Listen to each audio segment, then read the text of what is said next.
Good morning mga kamas. Papakita ko sa inyo yung mga alagang manok ni Gerald. Ito yung mga papisa niyang bago. Anak nila rito. Yung kay Gerald. Mga inahin niya. Ayun, dahil pisa. Nabi papisa niya. 3, 6, 9. At 13. Yan, 13 piraso to. Ganda. Pataas niyo pa do. Yan. Ito heni. Ganda heni. Yan. Heni din to mga kamas. Bulik na heni. Yan. Ito inahin. Ang ganda ng kulay. Ganda inahin. Ito mga kamas.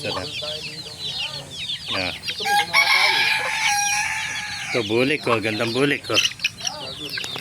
Yan. Bulik na heni. Ganda. Bata pa siya. Gandang bulik. Mga kamaster. Pakipala na lahat, pakisarati video para maraming makapanood. Mabuhay po tayo lahat. God bless you all. Happy Sunday. Alam mo yung game kukunin natin doon na ano, kahit ganun lang